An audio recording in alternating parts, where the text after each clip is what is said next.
Como ustedes saben, desde que empezó este módulo 4, pues el tema que nos ha convocado es el tema de calidad. Hace 15 días tuvimos ocasión de escuchar una visión muy interesante, panorámica, de lo que es la visión de calidad desde las facultades de medicina. Y de esa línea, pues definitivamente creo que, como era apenas esperado, de alguna manera, al final, cuando hablamos de calidad en medicina y hablamos de educación médica, pues si en el hospital y si en el centro de formación donde se hace realidad de todo eso que hemos hablado durante a lo largo de estos casi 9, 10 meses de trabajo en el sitio de aprendizaje, en el sitio de trabajo, de aprendizaje experiencial, de prácticas relevantes, pues definitivamente no tiene sentido si no hablamos de hospitales. Entonces, esta noche pues tenemos unos invitados de lujo, tenemos un panel espectacular integrado por tres quizás de los directores pues de los centros asistenciales más importantes del país.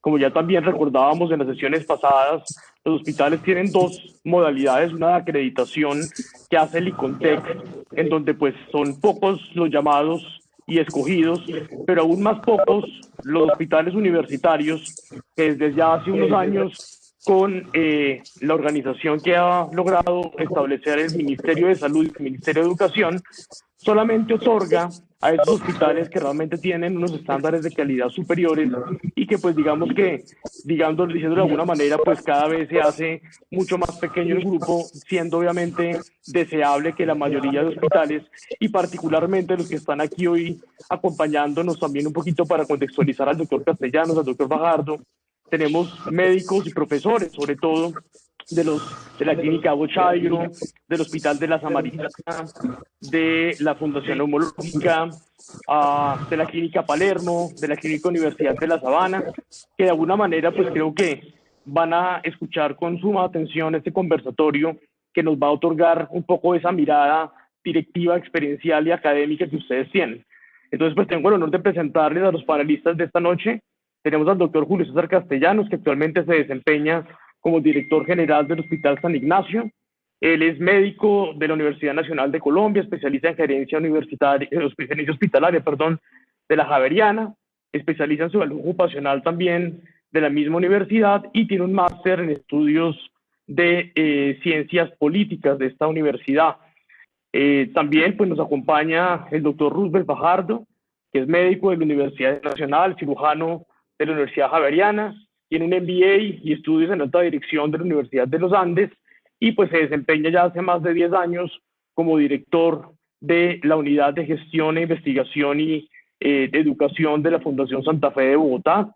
Pues en él también recae todo lo que ha sido este proceso de la acreditación de esta importante institución. Y finalmente, pues por parte de la universidad, y muy orgullosos pues, de su presencia, el doctor Juan Guillermo Ortiz, director general de la Clínica Universidad de La Sabana hace casi ya 10 años, si no estoy mal, completa terminando este año. Y el doctor, pues como todos sabemos, es médico de la Universidad del Bosque, ortopedista de la Universidad del Rosario, tiene un fellow en pie y tobillo y tiene estudios en alta dirección del INALDE Business School. Nos acompaña hoy también y pues bueno, creo que este será un escenario muy importante, por lo cual también hemos querido tener una mirada pues bastante amplia, por lo cual nuestros tres moderadores serán el doctor César Alejandro Díaz Ritter, quien es estudiante de 11º semestre y que consideramos es quizás una de las personas que hoy nos puede dinamizar mucho este conversatorio, porque pues nos parece que la mirada de los estudiantes aquí, como siempre ha sido, es fundamental y consideramos es nuclear en todo este proceso. El doctor Luis Carlos Domínguez, que es profesor de la Facultad de Medicina, él es médico, cirujano de la Universidad Javeriana y actualmente pues está haciendo su doctorado en educación médica en la Universidad de Maastricht. Ya lo hemos tenido aquí pues de conferencista y pues como siempre pues muy contentos de su presencia. Y finalmente los dejo con la doctora María José Maldonado, quien es médico de la Universidad de La Sabana. Ella es egresada de nuestro programa, luego pues hizo sus estudios de pediatría y recientemente también terminó su maestría en educación médica y ya hace casi 8 años que se encarga de la dirección de prácticas, de manera que ella es la que finalmente es ese articulador entre lo que son los hospitales y la Facultad de Medicina y la Universidad de La Sabana. Por tanto, creo que nos augura un conversatorio de lujo. Muy de verdad agradecido, doctor Fajardo, doctor Castellanos, doctor Ortiz, por aceptar esta invitación y pues a los moderadores. Entonces, les cedo la palabra para que arranquemos. Muchas gracias y bienvenidos a todos.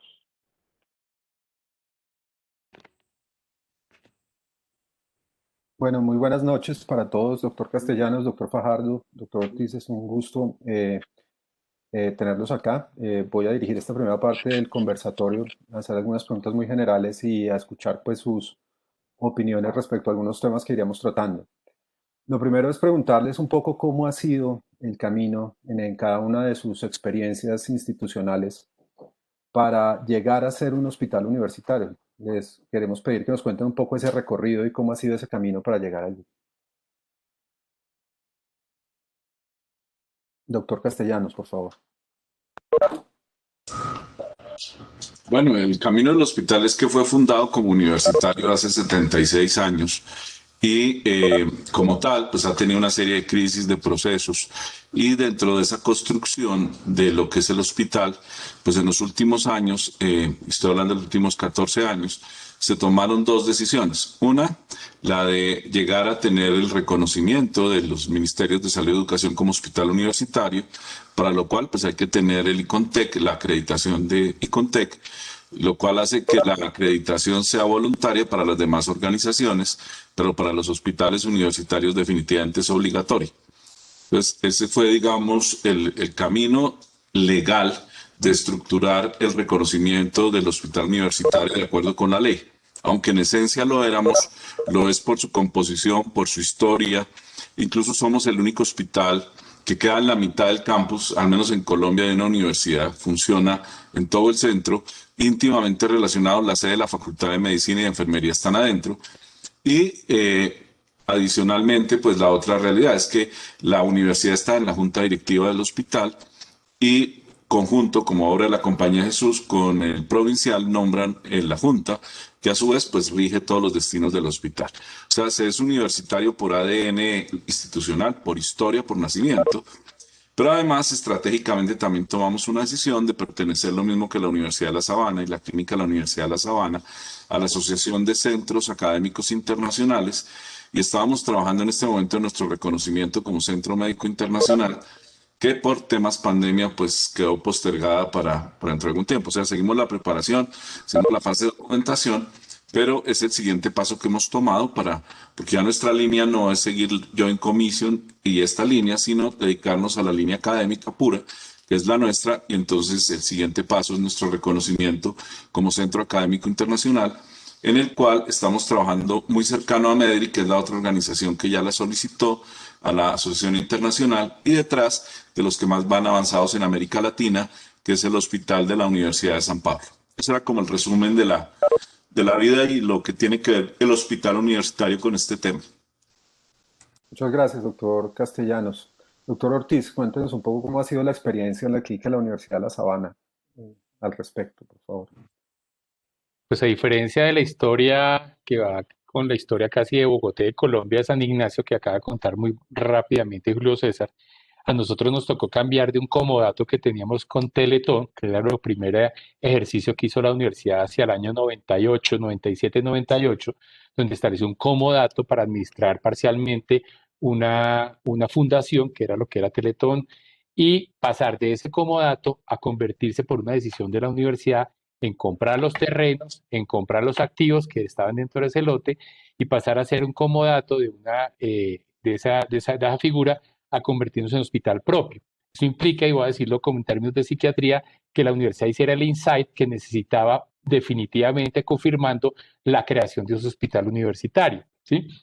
Eso implicó, por supuesto, empezar desde habilitar el hospital, después pasar por la acreditación del hospital, luego entrar en los procesos propios asociados a lo que venía a ser decidir acreditarnos no ante Joint Commission, sino ante CARF, que es un centro de rehabilitación, un acreditador internacional de rehabilitación con base en los Estados Unidos, que por la fisionomía de la clínica acreditamos todo lo que tiene que ver Centro de Excelencia en Rehabilitación.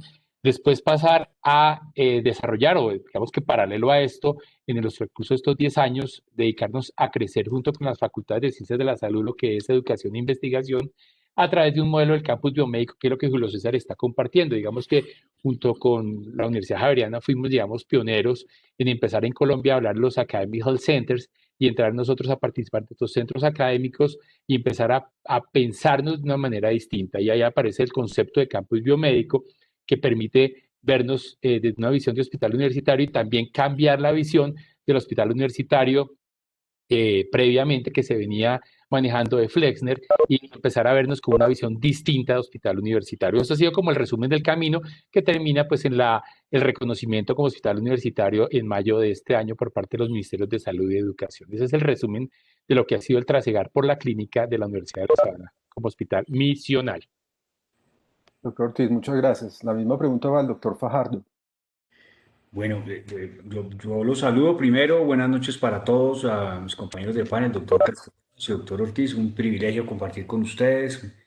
Muchas gracias por la invitación y doblemente gracias porque me sacan de esta mortificación post partido y hablar de hospital universitario me parece maravilloso. Veo muchos nombres conocidos, estaba leyendo los nombres en la pantalla, entonces pues me encanta además estar hablando acá con mucha gente que conozco y que aprecio mucho. La historia nuestra como de hospital universitario es un tanto distinta. Si bien la Fundación Santa Fe desde su fundación el 2 de noviembre de 1972 tenía dentro de su misión el tema educativo y pues el siguiente año abrir sus puertas ya tenía programa de internado y el primer posgrado con la Universidad del Bosque. Realmente durante muchos años nos llamábamos Clínica Santa Fe y de hecho en la 100 con 15 hasta hace muy poco había una señal de tránsito que decía Clínica Santa Fe hacia allá.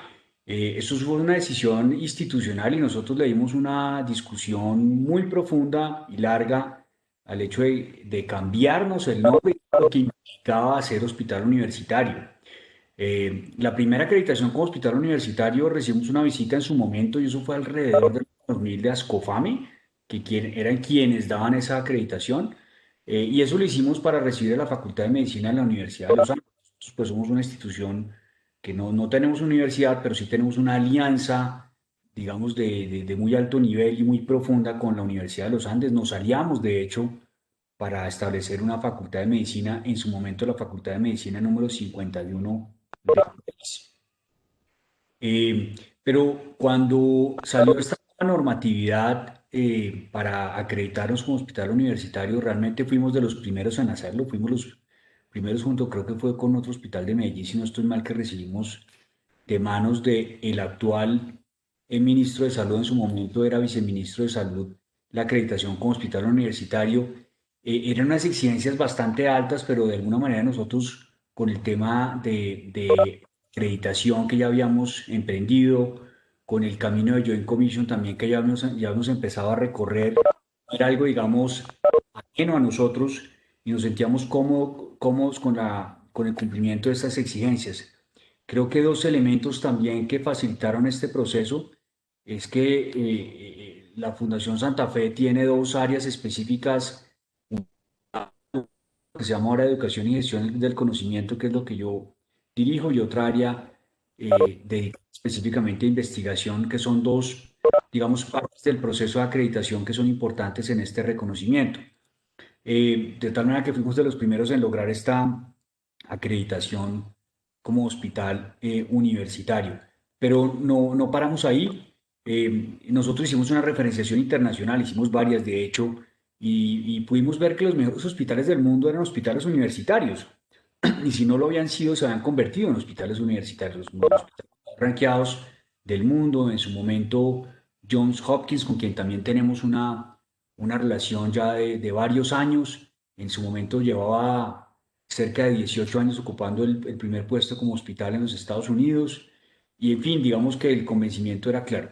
Luego de tener la acreditación, digamos, nacional como hospital universitario y ya siendo acreditados por la Joint Commission, en las acreditaciones lo que solicitamos fue la reacreditación, pero como Academic Medical Center, lo que implicaba que revisaran los estándares de manera muy juiciosa de investigación y de educación, que como les había mencionado, digamos, teníamos este tema bastante organizado, los grupos de investigación, el escalafonamiento profesoral, y de hecho hasta en la primera vez que nos visitaron para acreditarnos como Academic Medical Center por la Joint Commission, o Academic Center es el nombre, pues estábamos cumpliendo con el 99% de lo que nos pedían. Y entonces fue como un camino natural que hemos venido recorriendo en la conversión a hospital universitario, que hoy pues muy orgullosamente tenemos ese nombre y siempre decimos en el hospital que el área de educación es el que le da el apellido universitario al hospital, pues con la Facultad de Medicina de la Universidad de los Andes y con los posgrados que tenemos con la Universidad de los Andes, del Rosario y del Bosque. Y tenemos rotantes, obviamente, también allá de la Javeriana, la Sabana, etcétera. Eso es, digamos, como brevemente el recorrido que hemos hecho en el camino hacia ser hospital universitario. Muchas gracias, doctor Fajardo. En ese sentido, usted mencionaba que los hospitales universitarios están a la altura de los mejores hospitales del mundo. Y quiero preguntarle algo, y es que nos cuente una experiencia tangible de la Fundación Santa Fe, en la que como hospital universitario contribuya en este momento a la costo-efectividad y a la costo-eficiencia del sistema sanitario. Y en qué medida están contribuyendo como hospital universitario, por ejemplo, a temas como la seguridad del paciente. Paralelamente, un poco la pregunta va en relación también a hacer una comparación en cómo se da eso, por ejemplo, en instituciones que no son universitarias. Entonces, adelante, por favor. Bueno, es una pregunta que nos daría para el resto del panel, Luis Carlos, pero se la contesto de esta manera. Nosotros hicimos evaluaciones en el momento de dar este giro, incluso hay un par de publicaciones que tiene en su momento el director general, el doctor Roberto Esguerra, eh, porque los pagadores nos decían que nos íbamos a volver más costosos, porque nos íbamos a convertir en universitarios. Hicimos la referenciación, vimos que eso no era así, y de hecho tenemos una publicación que lo prueba. No tengo ahorita la cita, pero sí se las podría mandar después. Nosotros creemos que somos un hospital universitario y somos más seguros por eso, porque somos un hospital en donde los pacientes, todas sus conductas, todos sus manejos, todos sus tratamientos están auditados. Y cuando digo auditados, están auditados académicamente. Todos los departamentos tienen reuniones académicas donde se presentan absolutamente todos los casos, los pacientes, las complicaciones, las morbilidades, las mortalidades, en donde un médico no puede llegar a instaurar un tratamiento porque se le ocurrió, o en el caso mío de la cirugía, iniciar un abordaje quirúrgico porque se leyó que ese era un nuevo abordaje que se han inventado. Todo tiene unos comités que no solamente audita, sino avala, digamos, las nuevas tecnologías. Les doy un ejemplo de cirugía robótica, por ejemplo, que es algo muy reciente.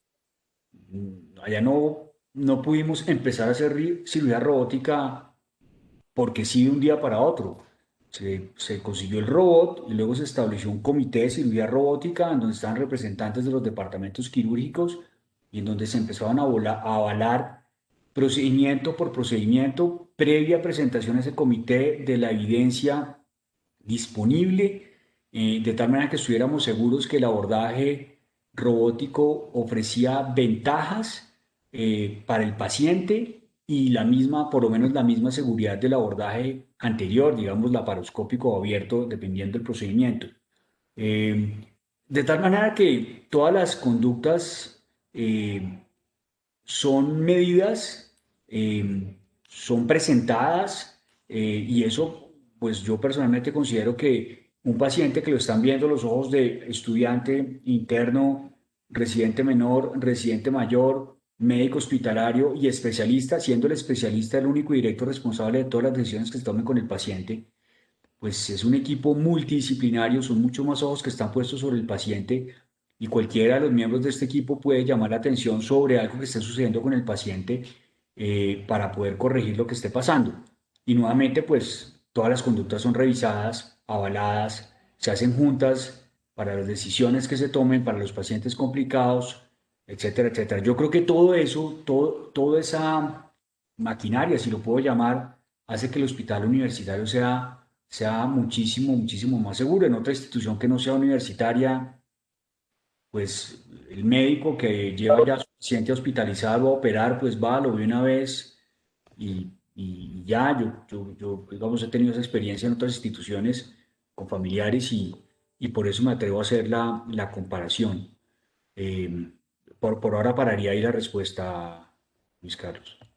Muchas gracias, doctor Fajardo. Doctor Castellanos, en este mismo sentido, ¿nos puede compartir una experiencia del Hospital San Ignacio en la que como hospital universitario está contribuyendo a la costo-eficiencia del sistema, a la seguridad del paciente, en ese largo camino que ha tenido el hospital? Sí, tenemos muchas. Incluso nosotros hacemos estudios de costo-beneficio y costo-impacto de las intervenciones nuevas o antiguas, entendido con el estándar vigente en el sistema. Y por eso a varias EPS les hemos demostrado que nuestro costo medio es inferior al costo, digamos, de otras organizaciones. Eso lo hemos demostrado en los contratos, por ejemplo, de cardiovascular que tenemos con Compensar, en los contratos de cáncer, etcétera. Aquí hay que tener cuidado con un tema y es que el sistema de salud colombiano piensa en caja y no en pacientes. Entonces, como piensa en caja, se preocupa por la tarifa, pero no hace el análisis de costo medio, que es cuando se le pone al tiempo de diagnóstico la intervención, más la incapacidad, más las complicaciones, más las reintervenciones. Entonces, cuando uno hace de verdad estudios, y por ejemplo con Compensar, que hemos hecho un trabajo muy serio, son muy juiciosos, ustedes lo saben, y con Alianza Salud, que también hemos hecho trabajos espectaculares, hemos demostrado esa costo eficiencia del hospital universitario, pero como les digo, trabajando costo medio. Si uno trabaja tarifa, pues eso nunca tiene comparación, porque tristemente hay instituciones que tratan de trabajar por tarifa, pero en la facturación de medicamentos y otras cosas, o en los tiempos de estancia, eso influye muchísimo.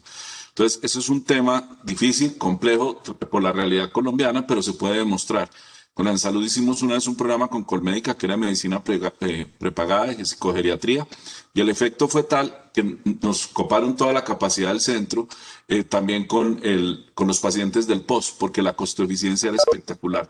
Algunos los hemos publicado, otros no, porque son know-hows o secretos que tienen registro de propiedad intelectual, pero cada vez más estamos trabajando en eso, porque todos los centros académicos del mundo tienen un reto, que es producir servicios de mayor calidad con el sentido de valor, o sea, percibido por el paciente, no calidad subjetiva médica, sino calidad objetiva médica con calidad subjetiva de la percepción de valor del paciente a menor costo.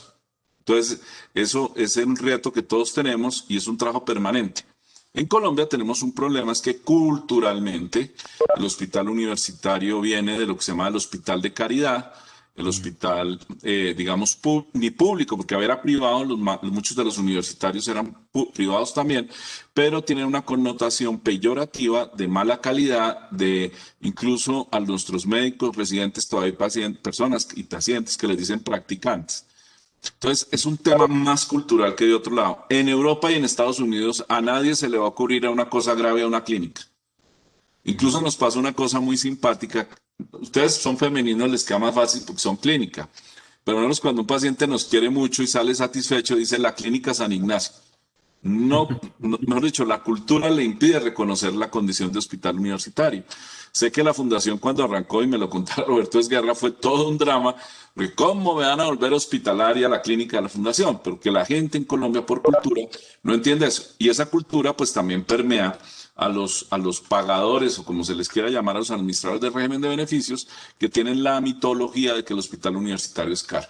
Eso es una realidad que enfrentamos. Afortunadamente hemos ido venciendo esas resistencias y ya las competencias a veces en la adjudicación de contratos son solamente entre entidades universitarias. Y eso en las EPS buenas nos pasa seguido, y es un tema complejo que nos toca a nosotros mismos prepararnos entre nosotros para ver cómo mejoramos la calidad, la satisfacción y el costo de paso. Es un reto bien interesante. Muchas gracias, doctor Castellanos. Doctor Ortiz, la misma pregunta para usted y para complementarla un poquito, si realmente esa atención de alto valor es mayor en los hospitales universitarios, ¿qué perspectiva tiene usted al respecto? Pues mire, yo creo que hay dos palabras que lo unen a nosotros, a los tres que estamos aquí, cuando tomamos la decisión de dirigir o estar en un hospital universitario, que es la coherencia y la transparencia. Y es un tema que hace que usted cambie el tema cultural, como lo ha dicho el doctor Roosevelt y como ha dicho el doctor Castellanos. ¿Qué es esto? Es decir, oiga, vea, cuando empezó el programa, seguramente les pasó a los dos invitados que están acá conmigo, el programa de seguridad del paciente, que era un programa abierto en Colombia. Resulta que las instituciones que más reportes de incidentes, eventos adversos y centinelas reportábamos éramos los universitarios. Entonces uno decía, recorcholis, ¿será que es que somos los más malos? No, lo que pasaba es que las instituciones que no son acreditadas, que no son universitarias, no les interesa hacer un monitoreo de esa transparencia. Y ahí van temas que empiezan con temas de seguridad del paciente, como decía el doctor Roosevelt, nos puede dar aquí toda la tarde hablando de temas de calidad y seguridad del paciente, que implica cambiar ese modus operandi. Los tres que estamos acá directores fuimos formados en el antiguo modelo hospital universitario. Los tres vimos, y yo siempre hago el paralelo, ¿qué hubiera pasado si yo le aplicara las normas actuales de seguridad del paciente a otrora hospitales universitarios donde nosotros nos desarrollábamos y éramos felices porque después de las 11 de la mañana no había ningún profesor por ninguna parte en el hospital, que operábamos y entrábamos con nuestros colegas residentes de anestesia a solucionar los pacientes y a las 6 de la mañana el residente de ortopedia que en San José no hubiera solucionado el problema de la osteosíntesis, era expulsado porque no se le veía el acero. Entonces, dicho en términos coloquiales, definitivamente es transparencia y eso implica pasar de la seguridad del paciente, el respeto por la investigación, porque nos hemos acostumbrado a que investigar es coger una base de datos, apropiármela y publicarla según mis necesidades. Eso es transparencia, eso es calidad. Me parece que también ya lo mencionaban en temas de costos, para poner ejemplos en la clínica, los temas que se han hecho con farmacología clínica, hay varios estudios ya de costo-eficiencia, hay estudios desde rehabilitación donde hemos mostrado que es muy caro hacer rehabilitación en un plan integral interdisciplinario en la sabana. Hemos demostrado a los aseguradores que, como dijo Julio César, el costo medio es mucho más adecuado porque son pacientes de alta complejidad. Entonces, ahí empieza uno a caminar y llega uno a otra parte, que es la delegación de la educación en quienes están, es decir, los estudiantes, los residentes, los internos y el comité de prerrogativas, que es algo que se ha ido instaurando en los últimos años también en la clínica, que es hasta dónde debo llegar yo como cirujano general contratado para turnos de urgencias por las noches, o cirujano general encargado de la vía biliar de día, o cirujano general de trauma. Entonces, eso ya empieza a llevarlo a uno a una serie de exigencias que van llevando eso.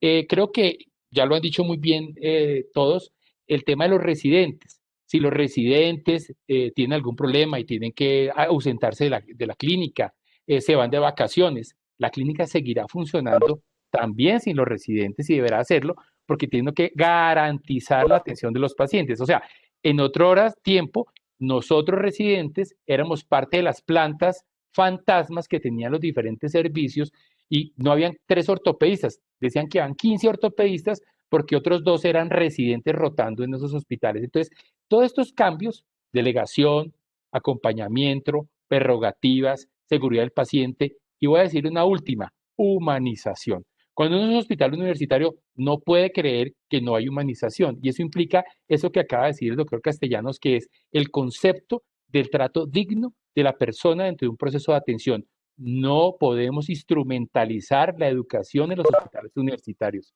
Eso no se puede permitir porque estamos, es todo lo contrario, dignificando la formación de las personas en alta calidad en todos los niveles. Eso sería para no seguir en el tema. Gracias. Muchas gracias, doctor Ortiz. Es muy interesante ver cómo la academia contribuye realmente a toda esa eficiencia del sistema. Le doy la palabra a la doctora María José Maldonado, quien continúa. Muy buenas noches para todos. Muchas gracias a los panelistas por su presencia. Bueno, yo quisiera empezar diciendo que el hospital universitario logra que confluyan 3 facetas. Una faceta en donde está la asistencia, otra faceta en donde está la docencia y otra faceta en donde está la investigación. Y realmente el hospital universitario es una piedra angular en la formación y enseñanza de la medicina. Quisiera en esta pregunta centrarme en el tema de profesores, quienes realizan la asistencia, pero quienes también son los encargados de enseñar, supervisar y formar el talento humano en salud. Quisiera preguntarles ¿cuál consideran ustedes que es el verdadero rol de esos profesores en el hospital universitario? También preguntarles si dentro de las instituciones que ustedes lideran existe algún proceso de selección de esos profesores ligados a ese hospital universitario. Doctor Ortiz, adelante. Bueno, entonces digamos que el tema de la docencia también implica un cambio de paradigma. Uno se estaba formando en poner un clavo intramedular de fémur y ya se consideraba profesor de ortopedia. Digamos que eso es de las cosas que también hemos tenido que cambiar en el modelo de atención de los hospitales universitarios. Entonces, ¿qué implica? Implica un acompañamiento de los grupos asistenciales para que hagan el link desde el proceso mismo de la selección, y usted lo ha dicho. En el momento que nosotros seleccionamos las personas que van a trabajar en la clínica, porque yo sí estoy convencido que cuando uno trabaja en un hospital universitario se pierden las divisiones clásicas que acaba usted de mencionar. Este es asistente, este es docente y este es investigador. Usted encuentra como un variopinto según las personalidades y las formaciones de los profesores. Encontrará unos que tienen más tendencia a la investigación y siempre asistencia, otros más tendencia a la docencia y un poco menos de investigación y siempre la asistencia. O sea, la asistencia sin docencia, sin investigación, realmente es muy compleja de tener en un hospital universitario, ¿sí? En la medida de lo posible. Eso implica que desde el momento mismo del proceso de selección, usted tiene que empezar a ver cuáles son las caracterizaciones.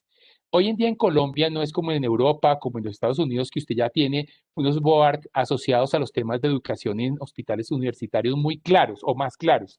Aquí estamos apenas en este curso, por lo menos que algo le explicaba yo el otro día al doctor Roosevelt y al doctor Castellanos. Este es un seminario donde se están formando o nos estamos formando y nos estamos dando el tiempo de reflexionar alrededor de la educación en el hospital universitario, en los centros de práctica, en el salón, etcétera, para poder formar a quienes estamos acá como médicos de los hospitales, participar con una caracterización mejor en docencia universitaria, en educación médica, en alternativas que nos permitan ser mucho más consistentes. ¿Qué nos ha pasado también? Nosotros trabajamos de cerca con las facultades de medicina y con las facultades de enfermería. Entonces, una vez arranca esa persona a formarse o a hacerle acompañamiento, hay retroalimentaciones de parte y parte. Los experimentos que se realizan en talleres, posteriormente son formados como profesores desde el punto de vista, ya de profesores clínicos, los que ya se dedican a temas de investigación. Yo creo que el acompañamiento y relacionamiento con las facultades le permiten a uno ir dándole líneas y diciendo, mire, este profesor se fue más por esta línea, este profesor se fue más por esta otra. Doctor Castellanos, adelante. Y quisiera también de pronto que usted nos diera su opinión sobre educación formal, buen ejemplo, cómo pesa eso en la formación del talento humano en salud a nivel del hospital universitario. Bueno, aquí hay dos temas. El primero, digamos que el primero es el estado actual y lo que nos tocó hacer. Cuando nosotros llegamos, uno de los temas complejos era que alguien decía, es que es buen profesor, pero no es tan buen médico. No es que es buenísimo médico, pero es mal profesor. Y empezamos a hacer una evaluación entre decano y director del hospital. Y lo que encontramos es que había muchos buenos profesores que eran muy buenos médicos y que esos otros que quedaban por ahí en la mitad, pues una de las dos cosas no estaban haciendo bien. Y a veces, en general, hacían ambas cosas mal. Entonces tomamos una serie de medidas importantes para ir constituyendo un cuerpo de los mejores, tanto médicos como que hicieran educación. Totalmente de acuerdo con el doctor Juan Guillermo. Hay unos colegas que son más con tendencia a investigar y otros con tendencia a la docencia. Entonces uno al final tiene que establecer un equilibrio. Entonces la primera parte fue eso. La segunda parte fue empezar ya a formar la gente a través de programas de educación continua a los que hemos asistido todos nosotros, aunque algunos ya traíamos capacitación en educación de nuestras vidas pasadas, pero era para unificar criterios, sobre todo en algo que es muy crítico, que es la evaluación, que es una de las cosas que más nos causa dificultad, cómo volver menos subjetiva la evaluación y sobre todo la evaluación clínica, que digamos que la básica es mucho más fácil de trabajar, pero ese fue el segundo trabajo. Y en este momento ya en que estamos, en este momento todo el que ingresa al hospital se le advierte que va a estar en un hospital universitario, y esto se habla de médicos, enfermeras, trabajadores administrativos y todos firmamos una cláusula que dice que por estar en una institución educativa vamos a estar expuestos al diálogo con estudiantes y tenemos que cumplir ciertas tareas. Eso es lo uno. Lo dos, recordamos que la ley 23, que todavía está vigente, que es el Código de Ética Médica, dice que mi deber como profesional ético de la medicina es enseñar mientras ejerzo la práctica. Ese es un fundamento ético que no podemos perder. Y claro, una cosa es que a uno le guste dar cátedra, otro ser profesor de cirugía, otro no. Pero, y aquí viene ya fuera, digamos, de los escenarios como pueden ser los clubes de revistas, las reuniones, las revistas, etcétera, las revistas clínicas, la conferencia, el taller, el seminario, ya como actividades, digamos, de aula, o la asistencia acompañado y ese rol de primero me ve, luego te ayudo, luego yo te acompaño y luego solamente te superviso. O sea, esa progresión de la actividad clínica es importante. Y de acuerdo con eso uno arma los equipos, pero en este momento sabemos que hay gente que hemos recibido para ser más docente investigador. Incluso tenemos profesores que los hemos formado o en epidemiología clínica y los contratamos exclusivamente para hacer acompañamientos de investigación a los residentes y a los estudiantes de pregrado. Y trabajamos con los semilleros, que eso lo hacemos todo y nos colabora. Pero volviendo, lo que sí es importante es, lo más importante de la medicina no es la teoría. Alguien me decía que cómo era de complejo hacer un cambio de currículo. Nada, currículo sí, puede durar unos 10 años en cambiarlo, pero es papel y se cambia. El problema es lo que llamamos el currículo en oculto, el ejemplo. Yo una vez en una de mis clases puse a la gente a hablar de ley 100, cogí, le borré a la ley 100 original toda la carreta que decía que era ley 100, les entregué solamente el libro que tenía que ver con el sistema de salud. Dije, ¿qué opinan de eso? Por unanimidad todo el grupo se decían que era el sistema, que era buenísimo, que eso era lo que el país necesitaba. Cuando les dije que la ley 100, ninguno de ellos se la había leído, no la habían entendido. Yo les dije, ¿ustedes por qué hablan mal? Ah, no, porque todos los profesores hablan mal de la ley 100. Entonces tenemos un tema que tiene mucho más peso, que es el ejemplo, el role model. Por eso el reto no es tener buenos profesores teóricos con doctorado o maestría en educación. El reto es tener profesores cuyo comportamiento diario en el manejo del paciente, en el respeto al colega, y recuerdo, los residentes son colegas nuestros y tenemos que tratarlos como pares con todo el respeto del mundo. Eso no quiere decir que al pregrado lo tratemos mal, pero a veces tratamos y sobreprotegemos al pregrado y al residente no lo capacitamos y lo respetamos como el colega que es. Entonces, ese es un reto que en América Latina y sobre todo en Colombia vamos a tener que trabajar muy fuerte, que es la formación por el liderazgo, la formación por el ejemplo, y algo que vimos en el Congreso de Educación Médica Mundial el año pasado en Viena. En los países desarrollados, la educación está girando sobre la personalización. Así como la salud del paciente gira sobre la personalización de la atención, la educación gira sobre la personalización del estudiante. Claro, mientras que en América Latina gira sobre la tradición. Y las tradiciones, cuando no son humanas, respetuosas y entendiendo que uno es un guía y que en este momento un estudiante de pregrado en su teléfono puede tener más conocimiento que el que yo tengo en mi cabeza y que lo que tengo que hacer es desde la experiencia y mi conocimiento integrador ayudarle al pre o al posgrado a construir su propio ejercicio profesional de manera adecuada, cumpliendo unos estándares clínicos, pues vamos a estar muy lejos. Entonces el reto en este momento es gigantesco. La gente aprende más por ejemplo que por clubes de revistas. Muchas gracias. Gracias, doctor Castellanos. Y finalmente el doctor Fajardo, ¿qué nos cuenta sobre el rol de profesores en la Fundación Santa Fe? De pronto, experiencia en formación, en educación médica del grupo profesoral de la institución. Gracias, María José. A mí me encanta lo que ha pasado, cómo ha evolucionado el tema de profesores en medicina, de enseñar medicina, porque pues yo hice pregrado y posgrado en la Javeriana y pues la residencia de cirugía pues era, digamos, un tanto dura. A mí me encanta que eso haya evolucionado, que ahora haya preparación formal en educación médica y entre otras cosas es necesario porque estas generaciones se comunican distinto, reciben la información de manera diferente, tienen expectativas distintas, de tal manera que esa transmisión de la información de manera empírica, siempre bien intencionada, hacía falta darle más formalidad. Nosotros recibimos formación por parte de la Universidad de los Andes, a los profesores escalafonados y, digamos, se hacen, digamos, actualizaciones de esas formaciones que se hacen, porque pues muchos de los profesores, digamos, sobre todo los que llevan más tiempo, pues sí eran profesores, pero repito, de manera empírica, respondiendo eso sí de manera cabal a lo que mencionó el doctor Castellanos, el role model, que para mí es algo fundamental. y de donde se desprende más adelante algo que es muy importante en medicina, y no sé si lo vamos a tocar más adelante en este conversatorio, y es el mentor, que creo que es fundamental en educación médica.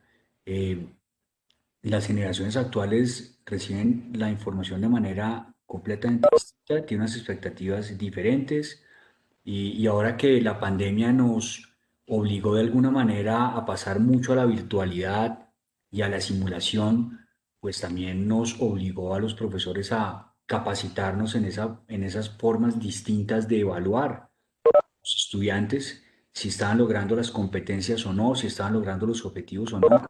En el examen oral de los estudiantes de cirugía que presentaron en agosto, yo le decía a los estudiantes con los que me tocó, porque era virtual, que era la primera vez que el profesor estaba mucho más nervioso que los profesores por que la tecnología no me fallara, o que tocaba un caso y proyectarles unas imágenes. Bueno, hasta en eso nos tocó evolucionar y capacitarnos, porque creo que además esta pandemia nos ha catapultado una cantidad de cosas que creo que son muy positivas. Hoy estaba en cirugía por la mañana y, y una de las residentes oí que estaba hablando por teléfono, la residente de anestesia, pero no estaba hablando, estaba como en un seminario. Y le dije, ¿y es que estás en seminario? Sí, los seminarios ahora los hacemos por teléfono. Estaba conectada a algún seminario virtual que estaban haciendo sus compañeros afuera con el profesor. Pues eso me parece que es maravilloso. Y a eso los profesores tenemos que irnos, digamos, moviendo muy rápidamente. Otra cosa maravillosa de, digamos, de ir a avanzar en ser profesores es que allá nos tocó establecer un hospital simulado en el tercer piso de la Facultad de Medicina, y vi que los estudiantes cargaban un portátil. ¿Y ese portátil qué es? Ese es el estudiante virtual. Un estudiante que por temas médicos no puede ir al hospital o lo que sea y tenía riesgo, y pues lo cargaban ahí. Yo tenía que hablarle a los compañeros y hablarle al estudiante virtual en el computador. En fin, yo creo que esto ha evolucionado muchísimo, me parece fantástico, me parece que era necesario. Pues ustedes están estudiando esto, pues le están dedicando tiempo precisamente porque sienten la necesidad de formalizarnos, de formalizar esta formación en educación que además pues llega hasta el punto de lo que está haciendo Luis Carlos de doctorado. Me parece que es maravilloso y debe seguir evolucionando, y creo que la parte de la virtualidad va a potenciarse muchísimo, muchísimo con esta pandemia. Paro ahí. Muchas gracias, doctor Fajardo, por su intervención. Quiero ahora saltar a otro punto que nos parece muy importante, y es sobre la ley de residentes. Entonces, con la entrada en funcionamiento de esta ley, que es la 1917 de 2018, pues se crea el Sistema Nacional de Residencias Médicas, en donde se crea una figura para el residente especial, en donde es diferente al estudiante, pero es diferente también a un trabajador.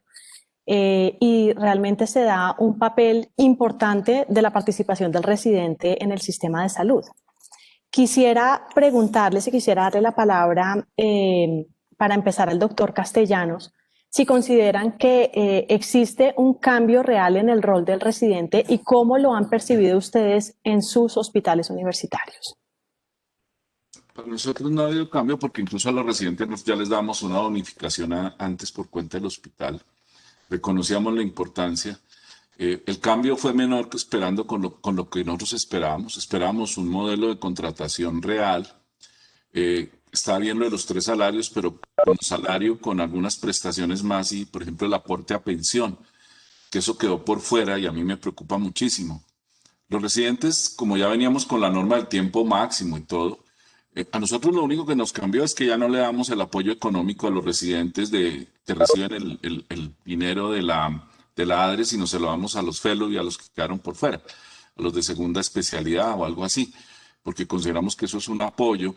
Y aunque nosotros hicimos un estudio que está publicado en Vía Salud, la revista que era de hoy, Organización de la Excelencia en Salud, donde se llamaba el Centro de Gestión Hospitalaria, mostrábamos cómo digamos, los costos en un centro académico bueno iban a ser neutros, no significaba más o menos gasto.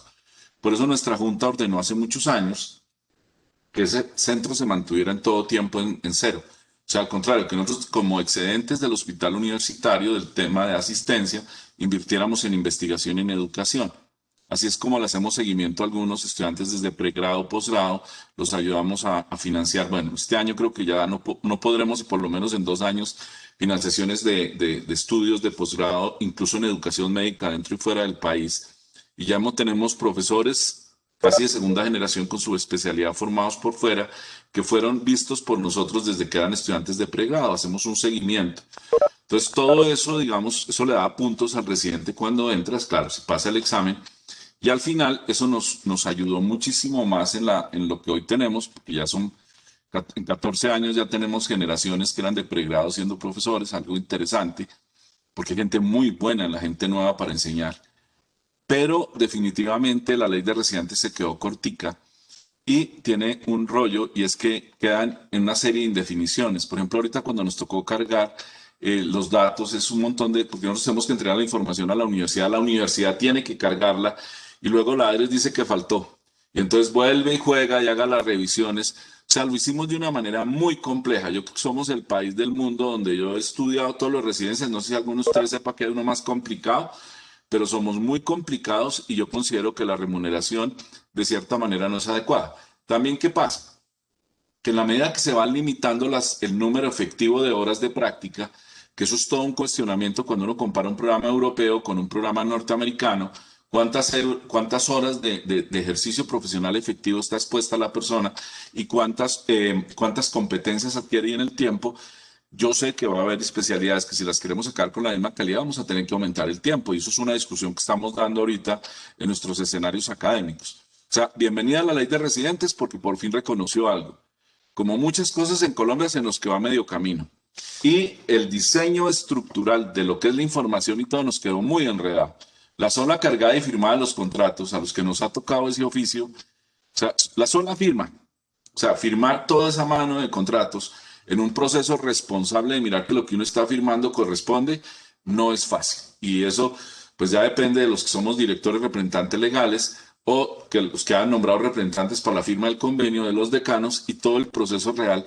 Para mí es demasiado, pues como Colombia, mucho papel, el gobierno del papel, la papelocracia que nos maneja. Bienvenida porque ya se reconoció un rol distinto, bueno, el mismo rol al residente, pero pagándolo, ¿sí? Que no lo tenía. Eso es bueno y eso ayuda a que tengamos mejores condiciones para que personas que antes no puedan acceder a la residencia lo puedan hacer ahora. Pero yo creo que nos falta mucho por mejorar en eso. Gracias, doctor Castellanos. Doctor Fajardo, adelante. No, solo agregaría, comparto lo que menciona el doctor Castellanos. Creo que cuando se firmó la ley, cuando se aprobó, me pareció fantástico, pero ha pasado muchas cosas ya hasta digamos, entrar en acción. Yo no le tenía mucha fe, a decir verdad, a que realmente se le llegara a pagar a los residentes, sobre todo en un país con tantas necesidades, con un déficit fiscal enorme, ahora pandemia, tragedias naturales, etcétera, etcétera. Realmente no tenía fe. Incluso le pregunté a quien tuvo que firmar particularmente, que fue al doctor Juan Pablo Uribe, quien era mi jefe en la Fundación Santa Fe, ministro. Le dije, Juan Pablo, ¿y qué va a pasar con eso? Me decía, si el Ministerio de Hacienda asegura los recursos, eso va a estar bien y va a funcionar. Pues ya vi que van atrasados, ya les han pagado 2 meses. Como lo dice el doctor Castellanos, ha sido muy engorroso el tema del papeleo. Es absurdo que toque hacer todo eso y subir la información y los errores. Eh, Personalmente tengo el temor que en algún momento se paren esos pagos porque sencillamente no hay los recursos por las razones que ya mencioné. Ojalá eso no suceda. Creo que la expectativa que tienen los residentes es más alta de lo que está siendo la realidad, porque pues no le están pagando a todos los residentes y eso genera, digamos, unas desigualdades al interior del mismo hospital universitario. Nosotros les seguimos dando, además de lo que ya les están pagando, un bono de comida, les damos pues, una tarjeta de débito, unos bonos de alimentación, un subsidio de parqueadero, unos temas de bienestar, y eso se les sigue dando a todos. Creo que es más que justo que a los residentes se les reconozca la labor tan ardua que hacen. Y por último, para referirme al tema que ya digamos, como usted tiene un tema de contratación con unas horas específicas, sí puede haber una preocupación en la cantidad de, digamos, de casos a los que estén expuestos. Sé de programas de residencia en los Estados Unidos. Esto tiene más relación con el tema de seguridad de paciente, que es de donde nació la limitación de las horas en la formación de programas de residencia en Estados Unidos y nosotros lo copiamos, lo emulamos. Hay programas de residencia que han de alguna manera recogido a los residentes y los han tenido 6 meses más en el hospital porque no tenían el mismo grado de exposición como primeros cirujanos, digamos, el número de grado de casos necesarios para tener una adecuada, digamos, logro de la competencia. Por decir algo, tenían que hacer cierto número de apendicectomías, no lo lograban y salían todavía sintiéndose muy inseguros y eso es fundamental, digamos, y perdón que me refiera al ámbito quirúrgico, que es el que más conozco de cerca.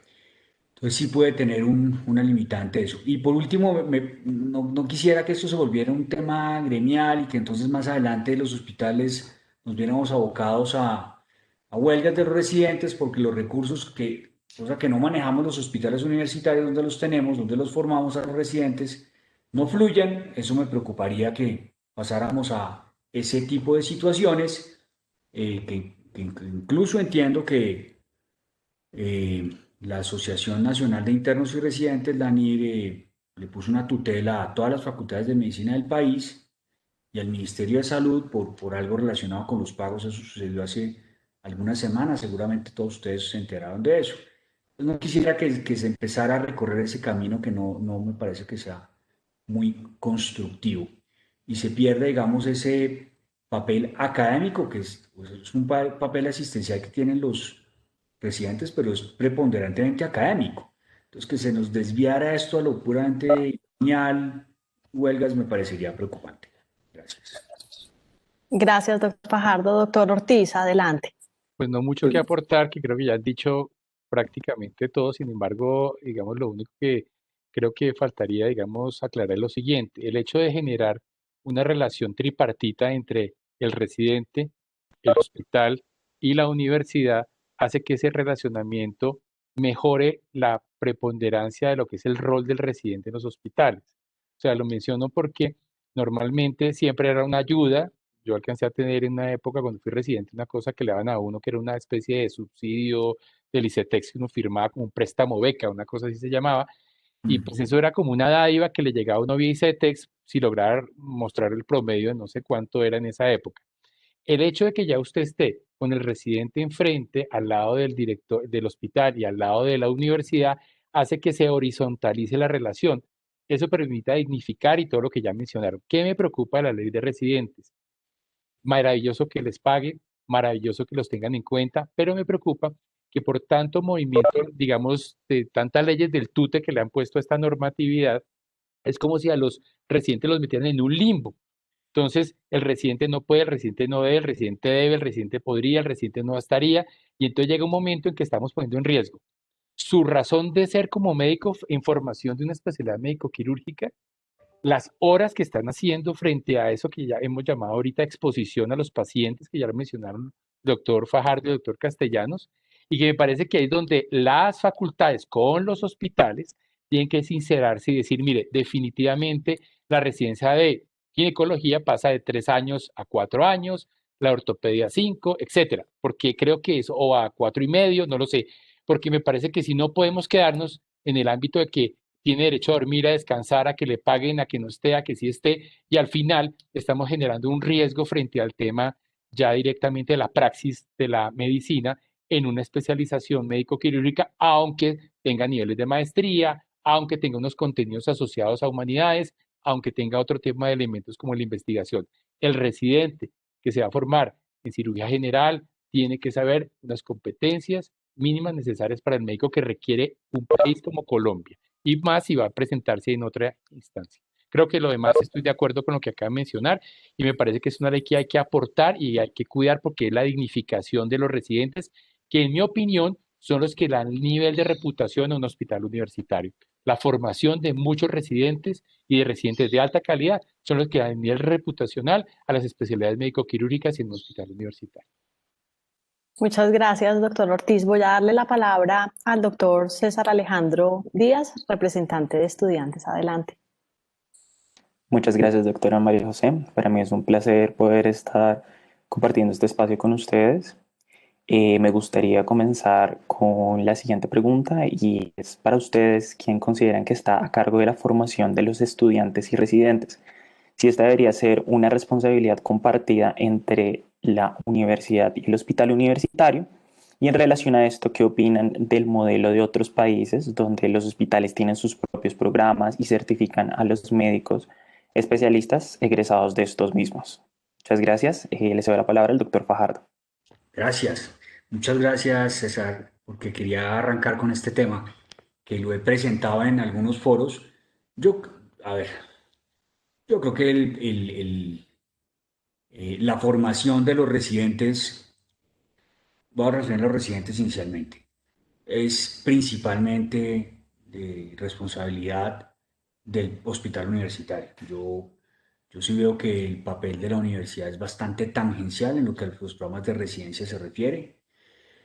El residente, pues en el caso nuestro, probablemente sea distinto al caso de la Javeriana en San Ignacio, que es lo mismo, pero en el caso nuestro, que tenemos programas de posgrado con otras universidades, incluyendo los Andes, el de pediatría, el residente está el 100% del tiempo en el hospital, está recibiendo docencia de los profesores que son los médicos del hospital universitario, están atendiendo a los pacientes del hospital universitario. Eh, Muchos hospitales, como usted lo menciona, César, y eso lo hemos estudiado, eh, son los que dan el título de especialista a los residentes en los Estados Unidos. Entonces, un egresado de la Universidad de Harvard, el título dice que completó su residencia en el Beth Israel and Deaconess Center, afiliado a la Universidad de Harvard. Le da la importancia que merece el hospital universitario en la formación. Resulta que los títulos de los especialistas en Colombia los otorgan las universidades no dándole ningún reconocimiento a los hospitales universitarios donde se formaron. Yo creo que eso es injusto. De hecho, cuando nosotros recibimos la acreditación de manos del ahora ministro de Salud, lo que se nos dijo en ese momento es que los hospitales universitarios iban a poder cotitular, iban a ser partícipes de la titulación, lo cual nos llenó de alegría en su momento, pero cuando vimos que eso se iba diluyendo, pues solicitamos legalmente un derecho de petición, algo así al ministerio para que nos definieran ese tema y resulta que no, que la ley X decía que solamente tenían que ser las universidades las que otorgaban los títulos. Yo creo que es injusto. Yo creo que se le debe dar la importancia que merece a los hospitales universitarios. Probablemente en pregrado sea mucho más compartida, porque en pregrado pues está una parte importante de las ciencias básicas, de los laboratorios, etcétera, y digamos una segunda parte en donde en el caso nuestro tenemos algo que se llama sistemas integradores y luego vienen las rotaciones clínicas. Creo que es mucho más compartida entre la universidad y el hospital, pero a nivel desde internado, porque en el internado también está en 100% del hospital y en los programas de residencia, no se le está dando el reconocimiento que merece al hospital universitario. Gracias por la pregunta, César. Muchas gracias, doctor. Les doy la palabra al doctor Ortiz. Ese tema es una discusión cultural aquí en Colombia basada en la famosa autonomía universitaria. El presidente Juan Manuel Santos, que fue el que movió junto con el ministro de su época este tema, esta normatividad, que es la que le respondieron seguramente el derecho de petición al doctor Fajardo allá en la fundación, está basada en una discusión muy fuerte que hubo alrededor de esto. Porque en Colombia se considera que la autonomía universitaria la debe ejercer las universidades. A mí me parece que esto no es ni blanco ni negro, me parece que esto es un tema que va digamos, se va siendo gradual en la medida que usted va avanzando en los niveles de formación. Estoy de acuerdo con el doctor Roosevelt, me parece que cuando usted empieza un pregrado, la exposición es distinta a un posgrado o a una segunda especialidad o si usted se dedica a un doctorado. Es decir, yo creo que dependerá de un doctorado clínico. Si uno se va metiendo en ese orden de ideas, en el caso mío, Clínica Universidad de La Sabana con la Universidad de La Sabana, o en el caso de San Ignacio con la Universidad Javeriana, o en el caso que acaba de mencionar las Andes con la Fundación Santa Fe, yo creo que son acuerdos frente a lo que se está buscando. A mí me parece que es compartido, pero habrá porcentajes en que se aumenta el porcentaje en el pregrado de la universidad o se disminuye en el hospital y viceversa. En Colombia, por lo menos hasta este momento, ustedes pueden hacer un ejercicio absolutamente de una encuesta, es decir, a cualquier compañero suyo, César, de los que están ya graduándose o se acaban de graduar de una residencia, decirle, ¿tú de dónde saliste? Y te van a decir, ¿eres de la Sabana? No, yo soy de Samaritano. ¿Eres de la Javeriana? No, yo soy de San Ignacio. Ah, sí, de la Javeriana también. O ¿usted dónde hizo el posgrado? No, soy de la Fundación Santa Fe. Ah, pero con los Andes. Es decir, usted empieza a encontrar una serie de temas nominales. ¿Por qué? Porque es donde usted se forma, donde usted puso más clavos endomedulares, vio más imágenes diagnósticas de vías biliares complicadas, donde trasnochó más, o donde hizo más turnos, donde tomó más pertenencia a su estado de residente, porque pues por eso fue que en el Johns Hopkins, cuando empezó hace muchos años, las residencias les decían residentes porque vivían en los hospitales.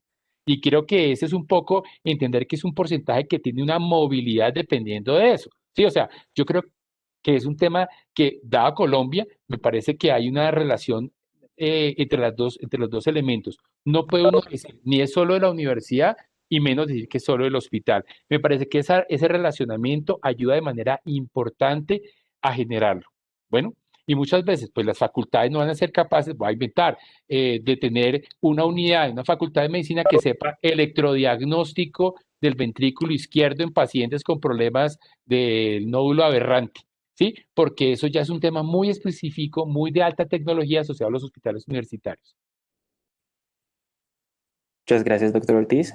Continuamos también con el punto de vista del doctor Castellanos. Muchas gracias. Sí, esta es una discusión que en Colombia es muy enredada porque nosotros tenemos legislación copiada de la europea, copiamos mal a los gringos y armamos unos despelotes en la educación superior muy complejo. Yo un día en una discusión fuerte en los ministerios, que Guillermo me acompañó, dije, no, pues si los hospitales van a titular a los profesionales especializados, que los ingenieros mecánicos los titulen los talleres. Porque esto no puede ser una discusión menor en la que cualquier institución que se autodenomine hospital universitario empiece a repartir los títulos. Y tristemente en Colombia, ese tema de quién es y cómo funciona es distinto. Y ustedes ven el grado variopinto de universidades que tenemos como el grado variopinto de hospitales. Quizás en hospital universitario, por esas normas complejas que hay que cumplir, no somos tantos. Y por el interés y por toda una serie de cosas hace que seamos menos que las facultades, por ejemplo, de medicina. Sí, eso es clarísimo. Pero el tema de fondo es quién lo hace y quién lo hace bien con un proceso responsable de titulación. Por ejemplo, la vigilancia que ejercen sobre los programas académicos en Estados Unidos, las sociedades científicas, los American College, es impresionante. ¿Sí? Eso hace que la calidad... Yo estuve en una época de visita en la Universidad de Harvard y el Brigham casi pierde la acreditación de residencia del American College por una serie de debilidades que tenía alrededor del servicio de urgencias. Entonces, allá hay una vigilancia distinta en un escenario distinto, donde el Estado interviene menos, aunque interviene menos que la academia, que los propios colegios médicos, que son muy, muy severos con la seguridad y con la calidad. En los sistemas europeos, que no existen casi universidades privadas, las hay pero son muy raras, o Canadá, por ejemplo, donde el hospital eje es el hospital público y el hospital universitario es público de la universidad respectiva, pues es otro escenario. Nosotros aquí no hemos definido, otra vez, tratamos de definir y armamos unos enredos muy complejos porque estamos tratando de inventar un mundo propio copiando los de afuera cuando deberíamos hacer propias reflexiones de temas profundos. Y otro tema es que en el caso nuestro sí es totalmente compartida. Yo, como director del hospital, soy miembro del Consejo Directivo de la Facultad de Medicina, del Consejo de Facultad, perdón, y el decano es miembro de la Junta Directiva del hospital. Y cuando vamos además los profesores, por ejemplo, el director del servicio de cirugía, la doctora Lilian, la directora, es a su vez la jefe del departamento de cirugía académico. Entonces, excepto genética y otras áreas y las básicas, todos los directores clínicos comparten el doble sombrero. Entonces, cuando estamos nomás estudiando un posgrado o estamos estudiando los créditos o estamos mirando los anexos técnicos, nosotros tenemos una oficina de educación médica que controla que el producto inicial de nosotros mismos no se nos desvíe, porque a veces nos quedó mal los créditos formulados, el número de horas, etcétera, no corresponde, o los anexos técnicos se encuentran con que todos confluyen en la unidad de cuidado intensivo el mismo mes. Entonces, o si quieren así, le toca al decano o al director de servicio ir a buscar en un recurso externo ese número para completar los créditos de acuerdo. O sea, nosotros estamos tan integrados por esa naturaleza universitaria especial que se asemeja más al de una universidad pública europea que a cualquier otro modelo, digamos, norteamericano, que hace que seamos muy copartícipes. Y en nuestro caso la responsabilidad es total e incluso, por ejemplo, normas disciplinarias. Nosotros influimos en eso, pero no nos metemos con la disciplina residente, pero lo suspendemos de la rotación para que la universidad actúe, pero tenemos un sistema de coordinación. Lo mismo en pregrado, los estudiantes de primeros semestres hacen unas rotaciones con una monitora, tutora de enfermería, que lo acompaña en procesos muy básicos para familiarizarlo con algunas actividades no de tan elevada, digamos, de tan elevada complejidad, pero que son importantes que las identifique en el comienzo del paciente. Entonces tenemos una integración tan fuerte que somos corresponsables y lo que pase por un lado lo trabajamos con los otros. O sea, es un tema tremendamente complejo, por eso yo creo que ustedes, por ejemplo, el doctor Roosevelt lo advirtió, porque es cierto, nuestro caso es muy, muy diferente a las demás, y los vamos a seguir manteniendo porque eso nos ha dado buen resultado y digamos que ha sido muy enriquecedor para la asistencia y para la docencia. Incluso, por ejemplo, los residentes tienen una rotación opcional que rotan en la dirección y acompañan al director y al director científico a todas las reuniones. Por ejemplo, hoy la que está de turno mismo es una fellow de nefrología, pues no puede estar porque no teníamos el acceso, pero van a todos, nos acompañan y hacemos jornadas de intercambio que es selectiva para el que quiere. Y también hemos tenido estudiantes de pregrado rotando en la dirección, porque quieren explorar lo administrativo para ver dónde van. Y como nosotros somos campo no solamente de la Facultad de Medicina, sino de toda la universidad, entonces ahí se encuentran a veces con el de música, que va a hacer concierto en cuidado intensivo, o con el de teología, que está en el apoyo espiritual, trabajando con el de filosofía, o el de que está haciendo lectura con los pacientes que viene de la Facultad de Literatura, pero no la literatura, sino la de comunicación, que es los estudiantes de bibliotecología. Entonces creamos unos escenarios muy universitarios, muy distintos, y que al estar en mitad del campus, bueno, ustedes en la Sabana sí están cerquitica, y en los Andes también tienen un edificio de la universidad dentro del hospital. Eso facilita unos procesos que hacen que la corresponsabilidad sea grande. O sea, la excelencia académica es conjunta.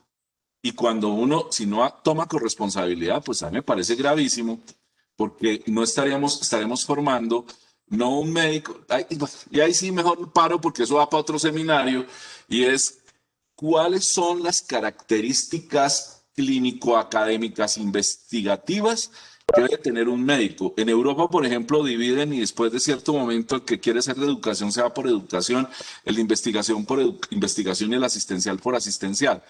Aquí todos somos como toderos y entonces hacemos como de todo y tratamos de formar un residente un poquito de todas las áreas y de pronto ese es uno de los problemas que tengamos. Yo aquí, sino que nos haga resultado no quiere decir que sea perfecto, pero implica unas reflexiones muy, muy profundas sobre ese tema.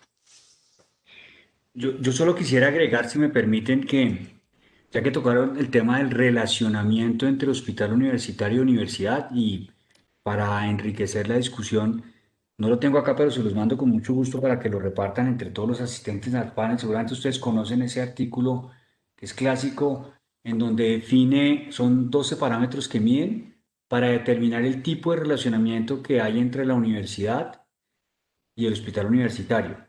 Entonces, si el decano de la Facultad de Medicina tiene asiento en la junta directiva o en el comité corporativo del hospital, si el decano tiene injerencia en el presupuesto del hospital o no, si la universidad es dueña del hospital, y hay, digamos, 12 tipos de relación, desde propietario hasta aliado comunitario, es Community Ally en inglés, en fin, pero lo describe bastante bien. Nosotros lo hicimos, seguimos digamos, la plantilla que tenían y no, más o menos nos pareceríamos a que tienen el relacionamiento entre Harvard y el Mass General, los hospitales afiliados. Entonces, solamente para mencionar que que y existe mucha literatura que encuadra el modelo de relacionamiento, pero ese artículo, que si no estoy mal, es de Culberson, el autor, lo está bastante bien dependiendo de esas 12 variables que valdría la pena que lo miraran.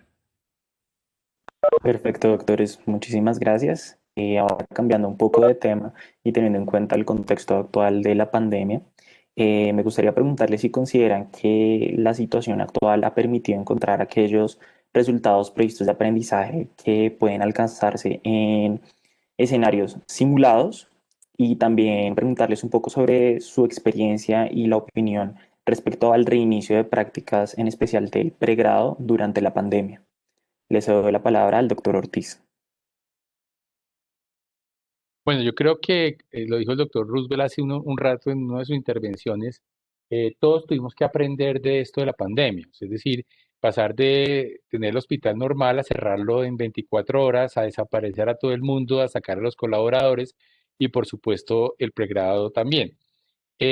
Digamos que los resultados previstos de aprendizaje implica también una decisión común entre lo que hace, un poco lo que está diciendo el doctor Castellano, entre la definición curricular que hay entre la facultad y el hospital, o sea, el centro de práctica donde uno está tratando de aportar esos resultados previstos de aprendizaje.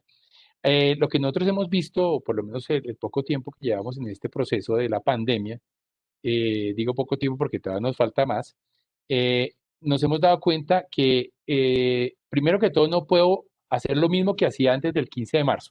Es decir, tengo que rápidamente adaptarme a lo que está sucediendo, que lo que antes calculaba por metro cuadrado los ministerios de educación, el famoso metro cuadrado que cuando creo Castellanos también tuvimos nuestras luchas duras allá en el ministerio con algunas personas, pues ya, ya deja de tener valor. O sea, usted no puede tener 33 personas por metro cuadrado para cumplir como hospital universitario, o 15, o 8, porque estamos ante un tema de alejamiento social que ya está pues demostrado y que ante la realidad de la pandemia pues tendremos que hacerlo.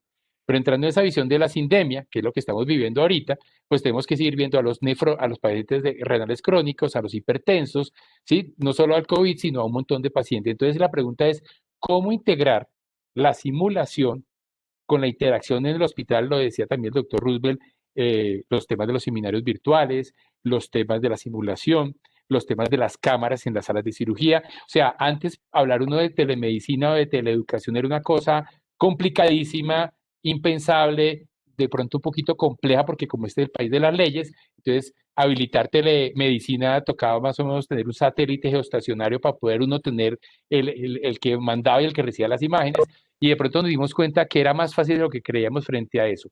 ¿Qué creo yo? Un poco en la misma línea de los residentes. Yo sí creo que las facultades tendrán que, en conjunto con los hospitales, los centros de práctica, para que los resultados previstos de aprendizaje sean realistas, tendrán que decir, mira, ¿sabes qué, César? Te queremos mucho, pero tú toca hacer 6 meses más de medicina interna porque no es suficiente lo que has hecho en simulación, en seminarios y en la poca asistencia que has tenido al hospital. O sea, esto implica rebarajar un poquito este concepto y poder decir, no es lo mismo. O sea, yo no puedo decirle que, tranquilo César, que solamente haciendo simulación o solamente haciendo seminarios virtuales se va a lograr. Creo que es una suma de cosas, pero me parece que es parte de lo que nos toca a todos aprender. Esto no está definido y creo que todos los días ustedes revisan y un artículo nuevo frente a este tema de este relacionamiento de la pandemia. Entonces creo que en mi opinión, esto hay que volverlo a evaluar de manera conjunta con las facultades y con los hospitales y los centros de práctica para poder definirlo. Doctor, muchas gracias. Continuamos entonces con el doctor Castellanos. Este tema a mí me apasiona. ¿Por qué razón? Porque es que entonces queremos preparar una generación de médicos que en la siguiente pandemia dentro de 10 años salga corriendo y se esconda porque no estuvo entrenado para atender con la realidad de un virus de alta contagiosidad respiratorio. Nosotros en la facultad tratamos de hacer los ingresos lo más rápido, pero entre los papás, el ministerio y todo fue complejo. Nosotros sí estamos funcionando. La universidad fue la primera que pues, logró abrir el campus con un montón de restricciones y cosas que yo entiendo unas, pero las otras son absurdas. El mayor problema que hemos tenido en el seguimiento de la práctica es los espacios sociales, la celebración del fin del semestre, la toma de tinto, o sea, toda una serie de cosas porque los hospitales somos muy seguros, Los metaanálisis han mostrado que nuestros casos positivos y nuestra mortalidad es igual que la población general por el COVID. Y la gente no se infecta en los hospitales por tener pacientes, por atenderlos. Se infecta por los temas sociales, se infecta en el supermercado, en la familia. O sea, eso está estudiado. Entonces yo creo que aquí se nos pasó la mano como para el otro lado. Entonces vamos a tener los niños guardados, ya hablando de escolares y preescolares, hasta que se acabe la pandemia. Y si la vacuna no funciona o no tenemos con qué pagarla, entonces la UNESCO, nos decía la alcaldesa de Bogotá en un tema que estuvimos todos en la alcaldía con el secretario de Salud, dice que está hablando de el daño generacional que le causó la pandemia a la educación de preescolar y primaria en el mundo. Entonces nosotros vamos a meter los estudiantes, a dejarlos en la casa. Claro, la parte teórica espectacular y funciona. Si uno se entrena bien. Yo he tenido que dictar clases virtuales también, pero qué camello.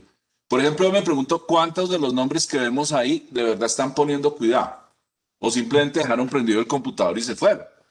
Me ha tocado diseñar participación, talleres, a ver los cara, aquí nadie me habla si no pone la cara, venga a ver en qué están, ¿sí? Porque esto es otro mundo. Uno al menos en clase ve el que se durmió y lo deja tranquilo. Y al que quiere hablar, pues le pide el favor que salga. Y se queda con los interesados y trabaja delicioso. Pero en la distancia, nosotros tenemos un rollazo, ¿sí? Un rollazo complicado que es cómo mantener la atención durante 1 o 2 horas de la gente a través de este medio. Porque además hay un problema complejo que es la captación de la atención, la fatiga visual, la fatiga del cuerpo. Cuando vimos unas entrevistas que le hicieron a los estudiantes quieren volver a clínica, los estudiantes quieren encontrarse con el profesor, los estudiantes quieren hablar con los pacientes, ¿sí? Los estudiantes no están tan contentos como la virtualidad. Incluso antes, felices, querían más virtualidad. Ahora están me incluyo, saturados de virtualidad. Y la medicina, pues el día que se pueda hacer virtual, pues pasa como el robot chino, que estuvo en el 80% del percentil del examen médico, pero habrá cositas de examen y cosas que definitivamente no se van a aprender solo con simulación. En Estados Unidos hay una universidad que en este momento no recuerdo, que es un trabajo de ver cómo formar a los médicos solamente con simulaciones, pacientes simulados, actores, laboratorios, etc. Y no le funcionó bien, por más que en teoría era posible, porque es que la medicina es una ciencia humana. Entonces, ¿qué lo hace científico? El que es el encuentro único entre dos seres humanos únicos, médico y paciente, en un tiempo específico, sobre un motivo de consulta específico. Si eso no produce el nuevo conocimiento llamado historia clínica en el abordaje integral del paciente dentro de lo que el tiempo nos permita, pues eso no es científico, es técnico. Es un equipo interrogando gente y dando respuestas como hacemos con los chatbots, ¿sí? Y uno no puede quedarse con eso porque si no tendríamos que estar hablando de otro escenario médico. Todavía la medicina, incluso en uno de estos congresos internacionales, decían que lo más grave de las nuevas generaciones es lo que llamaban los soft skills. ¿Cuáles son los soft skills? La habilidad de hablar entre personas, la habilidad de entender los lenguajes no verbales, tocar al otro y con solo tocarlo saber cómo está la temperatura, si está temblando, si no está temblando. Son una serie de factores que puede que algún día, como pasa en Viaje a las Estrellas, se reemplacen. Y sin embargo, ahí también tienen médicos que manejan los equipos. Pero nosotros todavía estamos en un mundo donde la clínica es importante y más en un país donde estamos formando gente para un país tremendamente inequitativo, tremendamente desigual, donde la tecnología y los recursos de teleasistencia, de robótica, de todas esas cosas, solo están al alcance de muy poca gente. Entonces no podemos formar una generación de médicos que se esconda en la próxima pandemia y que no sea capaz de hacer un buen examen clínico. Insisto muchísimo en eso. Muchas gracias, doctor. Concuerdo con muchos de sus puntos. Y por último, me gustaría escuchar también el punto de vista del doctor Fajardo respecto a este tema. Pues no, ha sido un reto gigante. Yo repito, creo que ha sido algo positivo. Pues lo primero que hicimos fue sacar a los estudiantes para protegerlos, entre comillas, pero coincido con el doctor Castellanos que eso es una oportunidad única de aprendizaje para personal de entrenamiento, que aprendan a ponerse todo este traje, obviamente sin exponerlos a las zonas COVID, sin exponerlos como primera línea, pero tampoco veo la razón para esconderlos. Yo creo que aquí hay una oportunidad gigantesca de un aprendizaje y una oportunidad única. Seguramente vendrán más pandemias, pero pues perderse este momento una persona que está estudiando medicina me parece pues, una tontería.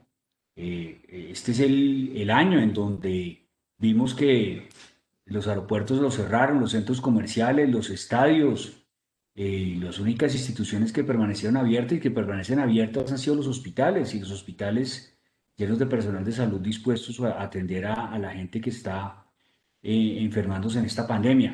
Yo creo que es un momento de sentirse orgulloso como médico o como estudiante de medicina o residente, porque digamos que la sociedad volvió a darle la importancia que merecía a todo el personal de salud, por encima de youtubers, influencers, etcétera, que a veces notaba uno que la sociedad les daba mucha más importancia. Yo creo que es un momento único que hay que aprovechar, en el buen sentido de la palabra aprovechar. Lo segundo es que fantástico todo lo que venga de estimulación, como medidas complementarias, porque la medicina, como lo decía el doctor José Félix Patiño, es una experiencia vivencial. Entonces, como complemento está perfecto que hagamos, nosotros tenemos ahí lo que les decía el hospital simulado y entonces entrevistamos unos actores que simulan dolor y realmente lo hacen muy bien. Luego pasamos unos maniquíes y hacemos unos procedimientos ahí. Digamos que se logra una parte de la competencia, pero creo que esto debe ser complementario. No se están logrando los objetivos que se han planteado. Hemos tenido que replantear rotaciones. De hecho, hoy hablaba con la decana de la Facultad de Medicina y ya se les propuso a estudiantes de ciertos semestres estar hasta el 23 de diciembre. Y no dijeron que no, porque en estos meses no se han logrado las competencias, el número de contactos con pacientes, etcétera, etcétera, que se tenían establecidos.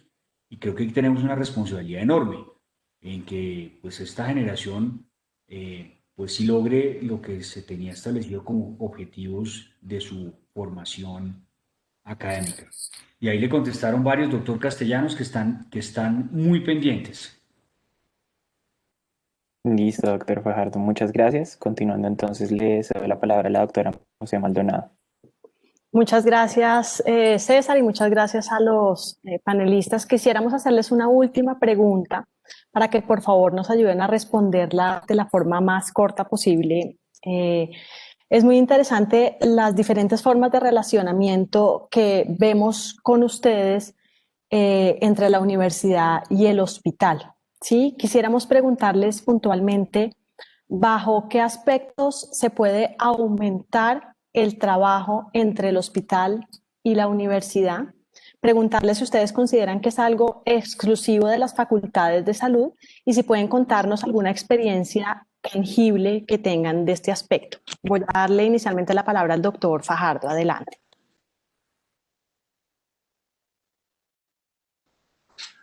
Está apagado el micrófono, doctor. Perdón, ya, es una muy buena pregunta.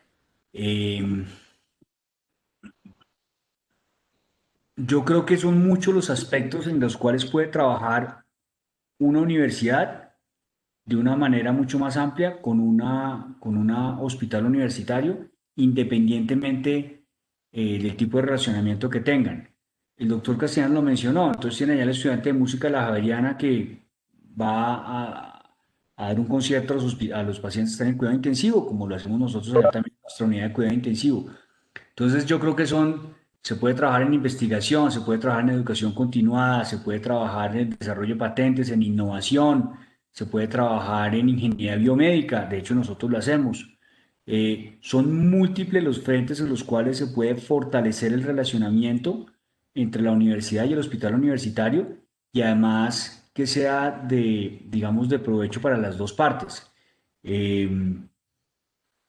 Nosotros lo vemos en el relacionamiento entre los Andes y la Fundación Santa Fe. Los Andes es una universidad muy grande, con muchas facultades, es como una federación de facultades, pero pues el aprovechamiento que podamos tener de esa relación pues es infinito, en investigación, en publicaciones, en aporte al conocimiento, en desarrollo de nuevos productos y de alguna manera hemos como trazado la ruta. Y como les digo, es muy grande, requiere tiempo, requiere compromiso de los dos lados, pero yo creo que ahí estaría como el secreto.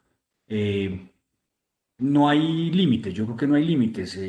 Creo que es muchísimo lo que se puede hacer en múltiples frentes, incluso los insospechados, como por ejemplo música, que puede sonar raro, pero así es, de lo que se puede hacer entre la universidad, cómo se puede fortalecer la relación entre universidad y hospital universitario. Eh, Diría eso. Muchas gracias. Doctor Ortiz, adelante. Pues yo creo que el camino que nosotros tenemos pues es mucho más corto que el que han hecho tanto Santa Fe como la Universidad Javeriana, pero nos parecemos a la Javeriana un poco en lo que mencionamos hace un rato, que es la visión de centro académico de salud. Y centro académico de salud implica quitar esa visión, digamos, anterior del hospital universitario como un gran edificio lleno de enfermos muy enfermos, donde iban a practicar los estudiantes que más querían saber medicina. Eso no es un hospital universitario. Razón por la cual cuando uno empieza a hablar de interrelación, relación con la universidad, es eso, es como esa curva que puede empezar de pequeño a grande, donde aquí está más la universidad y aquí menos el hospital, aquí más el hospital, aquí menos la universidad, y dependerá de las universidades. Un ejemplo que tiene la Universidad de La Sabana en este momento para explicarle la respuesta a la doctora Maldonado, es por ejemplo lo que es eso con los ventiladores que están en proceso de desarrollo, los ventiladores ionizados a Hertz. Quizás ahí lo menos importante era el médico si no estaba el ingeniero, ¿sí? Entonces, cuando empieza la ingeniería mecánica a tratar de resolver un problema de la parte médica, que al final tampoco era médica, porque hartos sí saben los neumólogos de ventilación, era casi un tema asistencial frente a que no se nos fuera a morir la gente por falta del recurso físico del dispositivo médico. ¿Sí se dan cuenta? Entonces estamos hablando de un montón de posibilidades que se desarrollan alrededor del hospital universitario.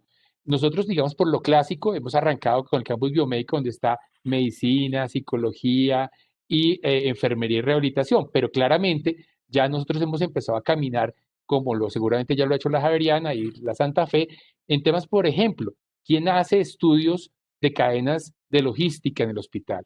¿Quién hace estudios del famoso recurso humano en salud? No sé si les ha pasado al doctor Fajardo, al doctor Castellanos, que llegan los pares de cualquier acreditación, de todas esas auditorías que nos hacen cada 15 días de cualquier ente, porque nosotros nos auditan más que el FBI, ¿cierto?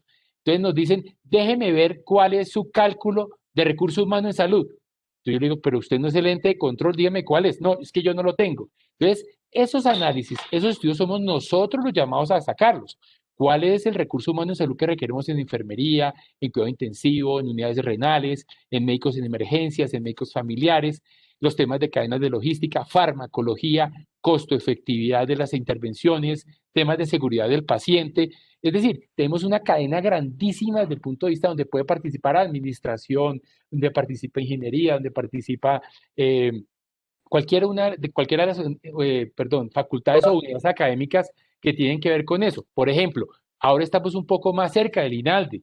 Y a mí me dice la gente cuando voy, bueno, pero usted está hecho porque el INALDE, no, el INALDE, el INALDE, pero poco a poco uno logra interrelacionarse con el INALDE y que la Escuela de Negocios entienda las necesidades y la importancia que tiene el hospital universitario de esa interacción con el mundo real, que es el paciente, las aseguradoras, el sistema de salud, etcétera. Y ni hablar del derecho médico. Hemos estado con el doctor Castellanos dedicados al derecho médico también, porque es que realmente el problema de la objeción de conciencia no está en la Corte Constitucional o el problema de la habilitación de un servicio de salud, está en el hospital, ahí con los médicos, con los residentes en un turno de un día común del hospital.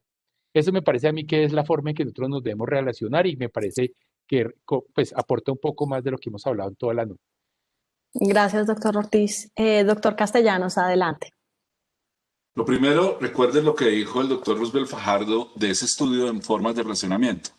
También creo que, doctor Ortiz, nosotros tenemos dentro de los centros académicos, debemos tener 1 o 2 estudios de esos, que el que esté interesado lo podemos compartir, porque lo importante no es cuál va a ser el tipo, todos tender al mismo tipo de relación, sino establecer relaciones fuertes sobre intereses académicos, profesionales serias. Lástima que no alcanzamos a responder todas las preguntas que están haciendo en el chat, pero ahí dice una, ¿cómo carajos hace uno con una universidad pública o un hospital público? Bueno, en la universidad pública no cambian tanto la gente, pero en el hospital público sí. Y entonces, ¿cómo genera uno? No, es que los hospitales públicos casi todos son universitarios, no voy a decir todos, por una estampilla que les da plata, no porque en realidad tengan la vocación universitaria. Ese es un tema que yo lo he planteado varias veces, y es que le permitan al hospital público financiarse sin que se llame universitario. Un día en alguna reunión, ¿no, doctor Ortiz, alguien decía, es que nosotros somos más universitarios porque tenemos convenio con 20 universidades. Bueno, yo no sé qué, ese es, o sea, ahí hay un tema de concepto de fondo que es muy complejo. Nosotros tenemos 3 principios. El primero es que universidad se relaciona con hospital universitario, no facultad de medicina. Por eso el convenio se firma entre el rector y director del hospital, no entre decano de la facultad A y director del hospital. Segundo, no solamente somos Hospital Universitario San Ignacio, sino la red de centros que vamos alrededor de la Javeriana como centro académico.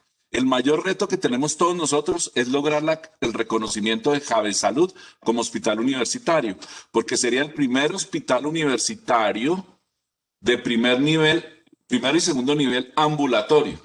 Y le estamos trabajando duro a eso, porque donde estaba más débil Javesalud era en el tema de investigación. Entonces todos nos volcamos a apoyarlos para porque consideramos que lo universitario no solamente es el gran hospital, lo universitario es todo como dicen, el agua que permite la navegación del estudiante de manera adecuada con fines educativos e investigativos.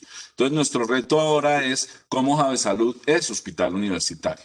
Es un reto loco pero lo vamos a trabajar, y con o sin pandemia lo tenemos que sacar. Y de eso viene otro tema que es importante, y es que de esa gran relación en la cual están entrando ya otras instituciones que trabajan con nosotros en red, se va conformando el centro académico y estableciendo obligaciones muy claras. Porque es que, como dice el doctor Fajardo, lo grave es si no se tienen claras las relaciones. Y todo lo que salga nuevo no hay que decirle que no. Por ejemplo, nosotros tenemos un convenio de transferencia de tecnología con la Facultad de Ciencias. Nos entregan pruebas como citometría en flujo con una técnica especial, nosotros la pasamos al laboratorio, la aprendemos, y después de los excedentes de esa técnica, cargándole los gastos fijos y un poquitín de gastos indirectos generales, le damos los excedentes, se los devolvemos en plata a la universidad como una patente, y los réditos de una patente. ¿Y eso qué hace? Que haya más gente investigando para llevar investigación traslacionada al hospital, para que ese grupo tenga mayor beneficio. Y entonces con la Facultad de Ciencia tenemos un relacionamiento firmado de transferencia de tecnología y de recursos, que es una adición al gran convenio. Y después salió, por ejemplo, con sistemas. Nosotros tenemos un sistema que fue en algún momento el SAGI de la Fundación Cardiovascular de Bucaramanga, pero lo modificamos y tenemos los discos fuente, que ya es un software hecho a la medida. Cuando ahorita tenemos que cambiar de software porque los motores de búsqueda y la parte central de lo que teníamos no nos sirve ya en lo presente y futuro, ¿qué nos tocó hacer? Ir con la Facultad de Sistemas y de Ingeniería, tanto industrial como sistemas, y montar todo el plan de arquitectura, de informática y software para llegar a un software que además, ojo lo que les vamos a contar por experiencia, no lo vamos a hacer nosotros, lo vamos a licitar para que unas fábricas de software nos lo hagan y nos lo entreguen con los manuales. Porque lo grave es que cuando uno se lo hace a sí mismo, no se entrega con la misma exigencia como cuando uno le entregan el manual y después se le muere el ingeniero o se va el ingeniero y no se acuerdan quién era el que podía resolver el tema central del motor de búsqueda o del sistema de impresión. Entonces, el relacionamiento tiene que ser todo, con proyecciones, con lo que viene. Nosotros incluso participamos en extensión. Nosotros acompañamos también a la universidad en cosas de extensión, el programa de salud mental comunitario, Proyecto Unión. O sea, estamos metidos en una serie de cosas en las que estamos yendo a la comunidad. La Fundación Santa Fe, por ejemplo, tiene toda una división comunitaria que hace un montón de cosas. Yo me imagino que los Andes también hacen eso, porque el relacionamiento entre hospital y universidad debe ser todo. Y logramos sinergias espectaculares. O sea, cuando se trabaja de la mano. Un día le decíamos a la Facultad de Economía, alguien decía, pues que ustedes no tienen banco aquí propio. ¿Sí? En cambio, las facultades otras tienen una institución de verdad que funcione, que compite en el mercado, como está diciendo el doctor Ortiz, y que permite una aproximación impresionante entre la academia y la realidad cotidiana. Entonces, y ahí paro porque si no sigo hablando. Finalmente, léanse las recomendaciones. Si no les ha llegado o si no les han entregado a este grupo de docentes las recomendaciones que hicimos el grupo que trabajamos, la reforma de la educación médica.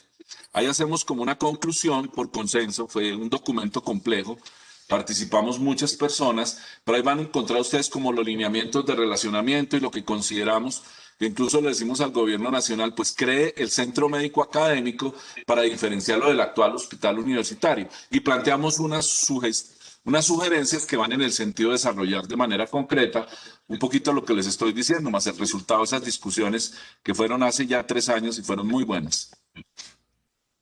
Gracias, doctor Castellanos, doctor Ortiz, doctor Fajardo, por sus interesantes comentarios. Voy a darle la palabra al doctor Romero. Bueno, pues creo que esto ha sido una tarde-noche muy interesante. Creo que no solamente para todos los que estamos hoy reunidos en este STEM, sino también pues para los que de otras fuentes, digamos, lograron vincularse a este conversatorio, pues creo que nos llevamos unas muy interesantes conceptos, ideas, diferencias, también convergencias, y creo que pues de eso se trata finalmente la co-construcción de todas estas comunidades académicas.